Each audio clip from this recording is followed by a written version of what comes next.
está enfrentando la más grande amenaza que se haya visto en nuestro continente en los últimos 100 años. 8 barcos militares con 1.200 misiles y un submarino nuclear apuntan a Venezuela. Es una amenaza extravagante, injustificable, inmoral y absolutamente criminal, sangrienta, absolutamente criminal. Son las palabras de Nicolás Maduro hace unas horas en rueda de prensa en Caracas, denunciando la amenaza que dice sufrir su país por parte de Estados Unidos. El régimen venezolano afirma que Washington despliega una importante avanzada militar en el Caribe con el fin de desestabilizar el gobierno. La Casa Blanca ha dado pocos detalles al respecto, pero la tensión ha aumentado en los últimos días y Maduro ha advertido que el país se prepara para un eventual conflicto. Soy Johan Ramírez. Bienvenidos a La Actualidad en Análisis, acá en Deutsche Welle, hoy analizando este complejo tema que ocupa los titulares en América Latina. Y para conversarlo, saludo desde Washington al periodista José Díaz Briceño y desde Madrid a Jesús Núñez Villaverde. Él es codirector del Instituto de Estudios sobre Conflictos y Acción Humanitaria, además experto en estrategia militar. Un gusto saludarlos a ambos. Bienvenidos al programa. José, me gustaría comenzar contigo. ¿Contempla realmente Estados Unidos una operación en suelo venezolano como denuncia Nicolás Maduro? La realidad es que la Casa Blanca y la administración Trump en general se mueven en la ambigüedad.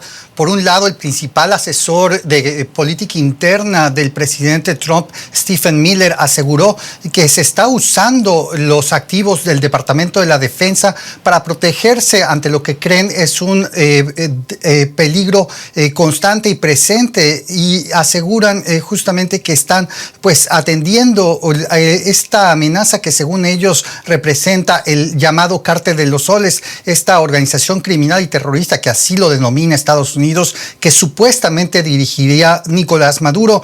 Y sin embargo, por otro lado, el Departamento de la Defensa no ha emitido un posicionamiento oficial asegurando que hay una maniobra de activos del Pentágono hacia el Caribe. Únicamente tenemos un comunicado del 18 de agosto pasado en el que se informa que hay operaciones globales para desplegar al grupo anfibio Iwo Jima, así como también a una de las fuerzas expedicionarias del Cuerpo de los Marines con más de 4,000 elementos, y sin embargo no especifican el lugar a donde va, y es por eso que no se puede confirmar a ciencia cierta qué exactamente son las intenciones de estos movimientos más allá de la contención de los cárteles de la droga en Latinoamérica.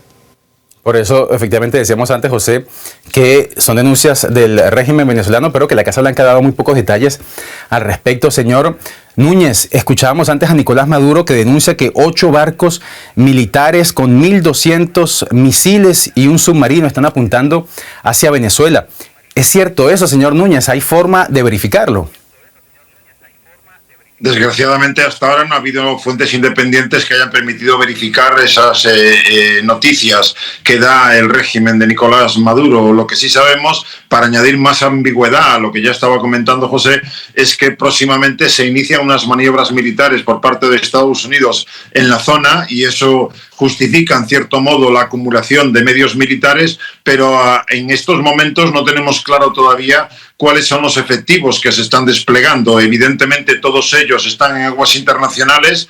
La suposición de que es una amenaza directa contra Venezuela es eso, una suposición. Y por añadir más ambigüedad, tenemos que recordar que simultáneamente la empresa Chevron, por lo tanto intereses geoeconómicos en juego, sigue manteniendo vínculos y reforzando vínculos con la propia Venezuela, en la medida en la que hablamos de un país con las mayores reservas de petróleo del mundo y con un Estados Unidos que sigue apostando por la utilización de esos hidrocarburos y por los vínculos comerciales con la propia Venezuela. Por lo tanto, todo se mueve en una ambigüedad calculada que no descarta en absoluto que pueda haber esa amenaza y que se llegue a materializar, pero que de momento parece que es más un Nicolás Maduro alimentando un discurso que le sirva para reactivar una supuesta resistencia ante una amenaza externa y volver a unificar a los venezolanos, haciendo olvidar que es un presidente que ha robado unas elecciones recientemente y que por lo tanto se siente también en la diana de actores tan potentes como Estados Unidos que pueden buscar efectivamente su caída. Pues ambigüedad, ambigüedad, ambigüedad, lo han dicho ustedes ya varias veces desde que comenzamos a conversar, pero es una ambigüedad que para algunos es preocupante, José, porque de acuerdo con el régimen de Maduro, también se encontrarían en aguas en el Caribe un submarino nuclear. ¿Hay alguna confirmación, algún pronunciamiento por parte de la Casa Blanca en este sentido?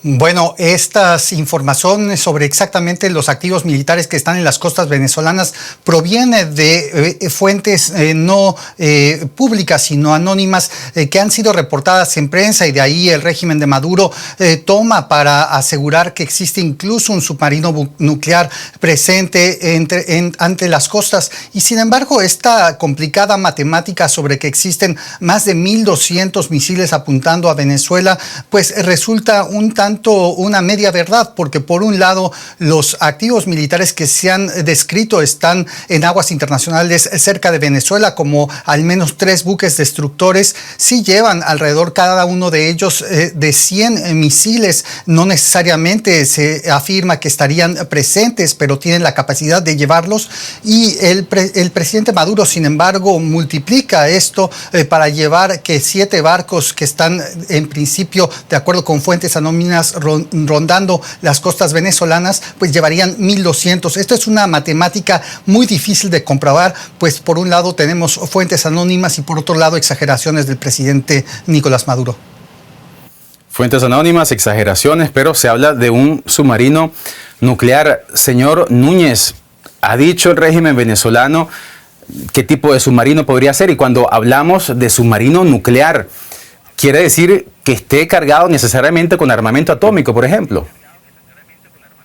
No necesariamente. Hablamos de submarinos nucleares cuando se trata de que la propulsión de ese navío es con un reactor nuclear, pero también hablamos en términos coloquiales de submarino nuclear cuando llevan misiles con cabeza nuclear. Por lo tanto, seguimos otra vez en el terreno de la ambigüedad con respecto a cuál podría ser ese submarino al que se refiere el régimen venezolano. En cualquier caso, si queremos profundizar un poco más en ese escenario que ya hemos repetido varias veces, tan ambiguo, tenemos que entender que aunque existiera ahora mismo desplegado ante las costas venezolanas esa fuerza naval que Maduro sostiene, no serviría para una invasión del país. No estamos hablando de un submarino nuclear, no sirve para invadir país como Venezuela. Los 4.500 marines que pueda haber a bordo de esos buques no sirven para un país de la dimensión territorial y de la población de Venezuela, serían absolutamente insuficientes para llevar a cabo una invasión. Por lo tanto, yo creo que lo que podemos tener mínimamente claro es que no se trata por parte de Estados Unidos de iniciar una guerra en toda regla con Venezuela invadiendo el territorio, sino que tiene mucho más sentido que en el contexto en el que se ha situado Estados Unidos se trate de capturar al propio Nicolás Maduro o alguno de los que lo rodean en esa supuesta cúpula del cártel de los soles. Recordemos, por un lado, la organización, que otra vez nos movemos en un terreno de absoluta indefinición sobre qué es realmente el cártel de los soles, donde se supone que hay altos mandos militares implicados con Maduro a la cabeza, sería una organización que Estados Unidos ha declarado terrorista, ya no una organización criminal. Por otro lado, Estados Unidos ya no reconoce a Maduro como presidente. Se entiende que ha robado las elecciones y que se mantiene de manera ilegal en el puesto. Hay una orden de Ronald Reagan que impedía que Estados Unidos pudiera llevar a cabo el asesinato de un presidente o de un jefe de Estado en ejercicio. Pero ya a los ojos de Washington, Maduro no es presidente, es un jefe de una organización terrorista y por lo tanto eso le mandata al presidente de Estados Unidos para poder intentar eliminarlo. Luego creo que estamos en ese escenario. O bien que alguien traicione a Maduro y lo entregue, sea por cuestiones ideológicas o porque hay $50 millones en juego y se lo entregue a las fuerzas estadounidenses, o que las fuerzas estadounidenses lleven a cabo una incursión de operaciones especiales para hacerse con Nicolás Maduro, Diosdado Cabello y algún otro dirigente venezolano y que lo saque del país. Pero eso no es una guerra contra Venezuela en el sentido clásico del término. Pues ese escenario que usted nos plantea, sin duda también podría ser muy preocupante por las consecuencias que podría tener internas en el país y también regionales. Y de eso quisiera que habláramos también un poco más adelante, porque usted nos decía entonces que ese despliegue no podría permitir una avanzada militar, una invasión en Venezuela. José, ¿cómo está justificando la administración de Donald Trump entonces ese movimiento militar en el Caribe? Y sobre todo, ¿por qué lo hace en este momento? ¿Por qué ahora? Sí, en principio el secretario de Estado Marco Rubio aseguró en una entrevista que, dado que los cárteles del narcotráfico en América Latina ya son organizaciones terroristas, esto requiere un tratamiento distinto y no necesariamente solo de las agencias policiales, y es por eso que se involucra al Pentágono a combatir directamente a estos cárteles que se extienden desde México hasta Sudamérica. Y sin embargo hay que decir, previo a estos movimientos que han ocurrido en las aguas del Caribe, ya desde marzo el propio Pentágono había desplegado en el Golfo de México y en las costas de California algunos de los mismos barcos que se dice han llegado a las costas venezolanas. Estos son los destructores del tipo como el destructor Gravely, que están cargados en principio con misiles Tomahawk y que tuvieron presencia en los ataques contra los rebeldes hutíes de Yemen. Esto obviamente había preocupado a muchos de los otros países en la región, específicamente a uno de los socios principales de Estados Unidos, que es México, y eventualmente los comentarios eran si Estados Unidos se atrevería a lanzar un misil contra posiciones de laboratorios de droga dentro del territorio mexicano, algo que no ocurrió. Estos mismos barcos se trasladan ahora a Venezuela y la pregunta es distinta, dado que estamos ante un régimen que es en principio hostil a Washington. De modo que, de acuerdo con Washington, la lucha contra los carteles de la droga sería entonces la razón que están escribiendo para este despliegue. Pero, señor Núñez, yo leí esta mañana y algunos expertos coinciden que cuando se habla de narcotráfico en América Latina, las rutas principales circulan por el Pacífico, desde Ecuador, desde Colombia, y desde allá suben a México y a Estados Unidos. Coinciden también los expertos en que el Caribe no es una ruta principal para el tráfico de estupefacientes. ¿Es cierto eso? Así parece, según los datos con los que hemos ido contando hasta ahora. Efectivamente, las rutas del Pacífico son las fundamentales, pero también hay que añadir la ruta terrestre a través de los países centroamericanos. Y es cierto que todo ese fenómeno del narcotráfico ha ido generando una capacidad por parte de esas organizaciones criminales que se han convertido ya no solo en un problema de orden público en muchos países, empezando por el propio México, sino en un problema de seguridad nacional. Por lo tanto, parece claro que hasta ahora la manera en la que se ha abordado la represión de ese narcotráfico ha sido insuficiente. Todo ello sin olvidar, y Estados Unidos desgraciadamente lo olvida continuamente, que la cuestión no afecta solamente al productor o al que comercia con ese producto, sino también al consumo. Y toda esa corriente de narcotráfico a través del Pacífico y a través de vías terrestres, fundamentalmente por Centroamérica, tienen como punto de destino final el propio Estados Unidos. Por lo tanto, el problema lo tienen dentro de casa y no van a poder resolverlo por vía militar, como ya hemos podido comprobar desde hace décadas. Hace décadas ya que los instrumentos militares, empezando por los de la OTAN en Norfolk, en Virginia, vienen siguiendo las rutas de las avionetas y de los buques, de los yates, de los pequeños submarinos que tratan de introducir todas esas mercancías en Estados Unidos, y hasta ahora se han intentado reprimir fundamentalmente desde la perspectiva policial por parte de quienes producen y comercian con ello, pero no tanto con lo que ocurre dentro del propio Estados Unidos, que evidentemente hace pensar que Washington tiene también un problema, como digo, dentro de casa. Y justamente para frenar ese problema dentro de casa, la Casa Blanca decía hace unos días que Donald Trump estaba preparado, y voy a citar el statement, el comunicado, decía que Donald Trump está preparado para usar todos los elementos del poder estadounidense para detener la entrada de drogas al país y llevar a los responsables ante la justicia. Recordemos, y usted mismo hablaba antes, señor Núñez, que Washington ofrece hasta 50 millones de dólares por la captura de Nicolás Maduro. José, ¿cómo podemos entender esta afirmación de la Casa Blanca? ¿A qué se refiere con eso de usar todos los elementos del poder estadounidense?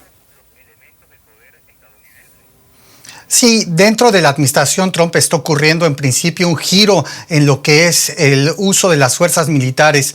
Hay una corriente al interior de la administración Trump que considera que el uso de los activos militares estadounidenses en otras latitudes del mundo no es tan necesario, sino más bien acercarlo en el propio hemisferio occidental, donde según ellos se asegura están las organizaciones que más daño causan a los estadounidenses.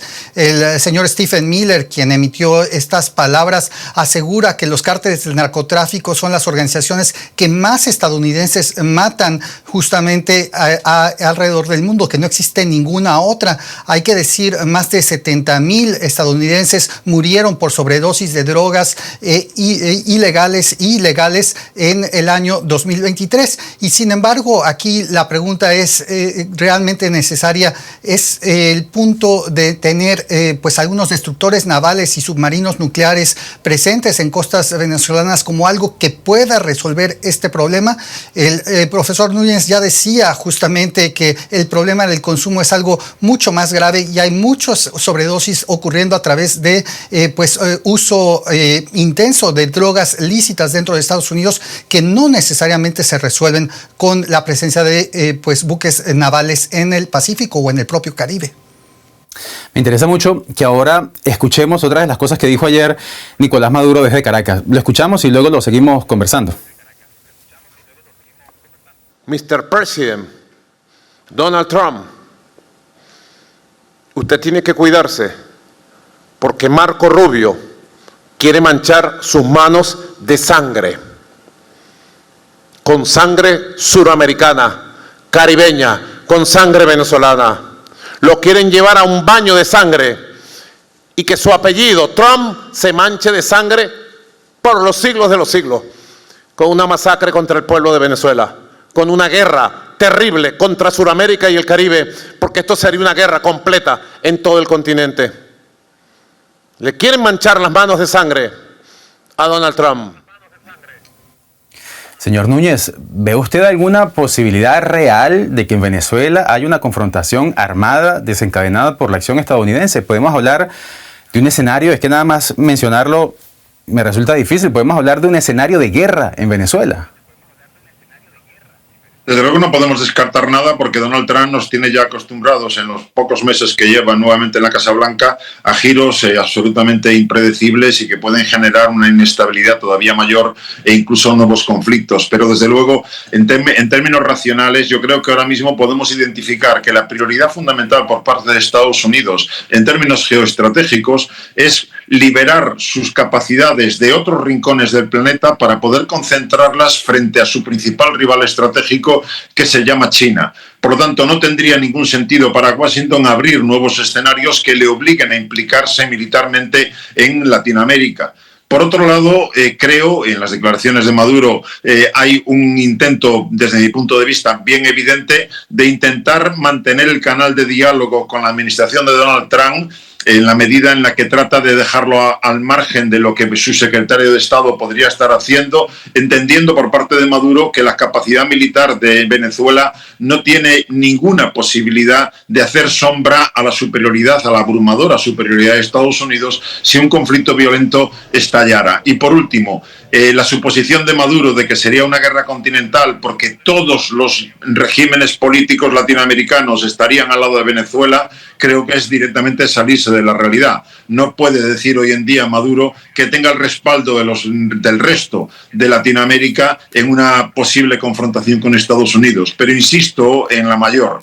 No creo que Estados Unidos tenga ahora mismo la intención de iniciar un conflicto armado convencional con Venezuela, implicando una invasión del país y una ocupación para derribar el régimen. Creo que la orientación de la estrategia estadounidense va por otro lado y apunta muy directamente al propio Maduro.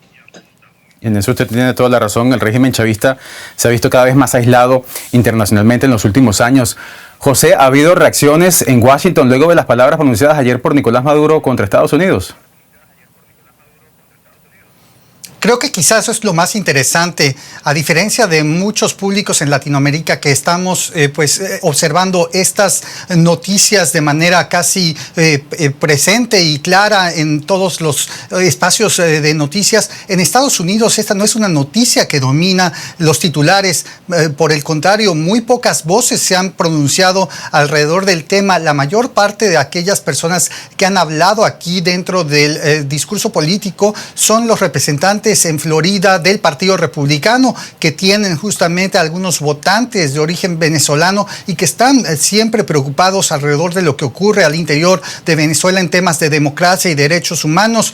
Alguien como la senadora Moody, que es la sustituta de Marco Rubio en el Senado luego de que él fuera nominado a ser secretario de Estado, alguien como Carlos Jiménez, representante por el área de Miami en la Cámara Baja, también ha sido una de las personas que se ha pronunciado y intentando hacer de esta demostración de fuerza por parte de la administración Trump algo más. Y sin embargo, más allá de ellos, ni siquiera en el ala demócrata ha habido una reacción sobre lo que está ocurriendo. Hay que decir, eso sí, que previo a los pronunciamientos de Maduro, ha habido algunos conservadores en el Partido Republicano que representan esta corriente más aislacionista, quienes aseguran que no necesariamente un conflicto es bienvenido en el hemisferio occidental. Esto porque, como bien asegura el señor Núñez, distraería de la atención que se debe tener a quien consideran es el principal enemigo geopolítico, que es China, e incluso podría llevar cualquier conflicto a Maduro hacia los brazos de Beijing. De modo que mientras hay escándalo, digamos, en Venezuela, ayer hubo una reunión también de la CELAC en este sentido en Estados Unidos. Parece entonces que por lo que nos dices, José, que las reacciones son mucho más moderadas. Señor Núñez, desde una perspectiva geopolítica, ¿en qué posición se encuentra Venezuela en la escena internacional? ¿Con qué apoyos cuenta? ¿Dónde se posicionan aliados históricos del chavismo como eran países importantes como Rusia, China, Irán, por ejemplo? Yo creo que claramente a día de hoy Venezuela, el régimen de Maduro, se encuentra en una posición de extrema debilidad en la medida que ha ido perdiendo el respaldo y el apoyo que le han prestado actores globales en el pasado. Por la misma razón que estábamos comentando, China tiene otras prioridades, Rusia claramente tiene otras prioridades y desde luego ninguno de los apoyos discursivos más que fácticos que puedan tener algunos gobernantes latinoamericanos alineándose con Maduro suponen realmente una mayor capacidad para poder hacer frente a las presiones, a las amenazas, no digamos ya a una intervención militar por parte de Estados Unidos. Luego, desde ese punto de vista, yo sigo entendiendo que lo que estamos viviendo ahora mismo es una sobreactuación por parte de Maduro, haciendo ver que necesita la activación de toda la población. Estamos viendo imágenes de supuestos alistamientos, de movilización de milicias, de entrega de armas a la ciudadanía para defender a Venezuela. Lo que está intentando obviamente es defenderse él mismo, un presidente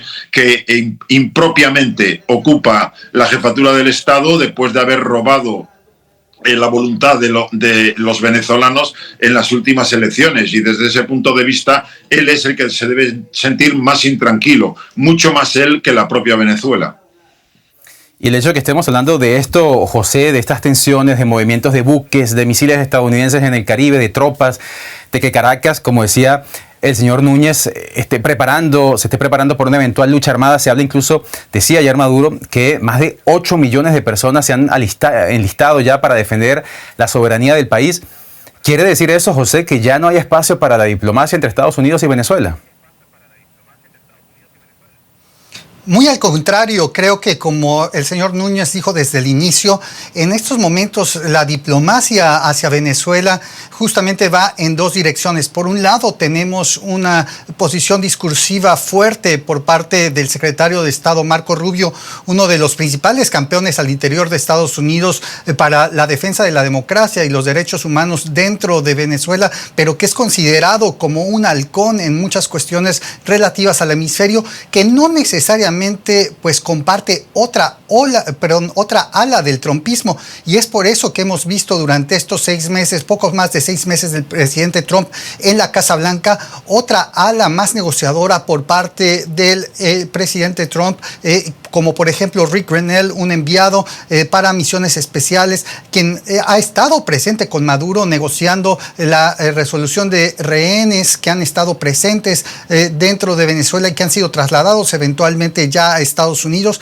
y las propias licencias que han sido otorgadas, la renovación en julio pasado para la explotación de petróleo para la empresa Chevron por parte del gobierno de Estados Unidos. Hay una contradicción del gobierno de Trump porque por un lado, como señalan los expertos, vemos estos buques yendo hacia el Caribe, a las costas venezolanas, y al mismo tiempo tenemos estos cargueros petroleros moviéndose hacia el norte, hacia las refinerías estadounidenses en el Golfo de México para refinar el petróleo venezolano que llega a las costas. Esto obviamente habla de la contradicción que se vive al interior del trumpismo. Y ya antes de terminar, señor Núñez, le hago una última pregunta porque se me quedó en la cabeza una cosa que mencionó usted antes, que decía que este movimiento militar estadounidense en el Caribe no dispone de las capacidades para emprender una acción armada en Venezuela, pero sí dispone de las capacidades entonces, como dice la Casa Blanca, para luchar y frenar el tráfico de drogas en el Caribe. ¿O esto es simplemente, como dicen algunos expertos, que es solamente ruido de ambos bandos para distraer la atención de la agenda política?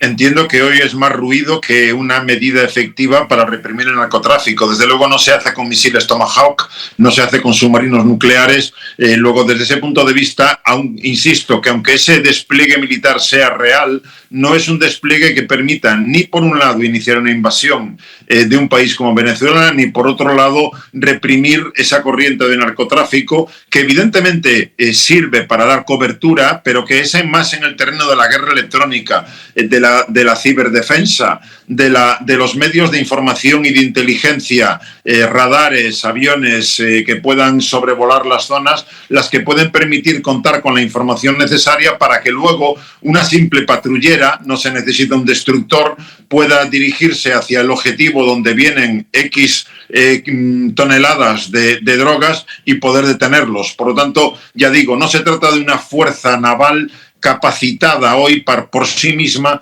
para poder reprimir una corriente de narcotráfico que lleva ya muchos años produciéndose. El despliegue militar estadounidense en el Caribe, eso denuncia Nicolás Maduro, mientras por otro lado la Casa Blanca se mantiene en un silencio bastante reservado, dejando sobre la mesa mucha ambigüedad. Era el tema que discutíamos hoy acá en la actualidad en Análisis con José Díaz Briceño, periodista desde Washington, y con Jesús Núñez Villaverde, codirector del Instituto de Estudios sobre Conflictos y Acción Humanitaria desde Madrid. A ambos muchísimas gracias por su tiempo y su análisis, como siempre, y a ustedes desde donde quiera que nos hayan seguido, gracias por su compañía y su confianza. Ya saben que nos pueden seguir también en todas nuestras redes sociales y también como podcast en Amazon, Apple y Spotify y en todas las plataformas donde escuchen podcast. Soy Johan Ramírez y los espero nuevamente aquí mañana para seguir analizando lo que está pasando en el mundo. Hasta entonces.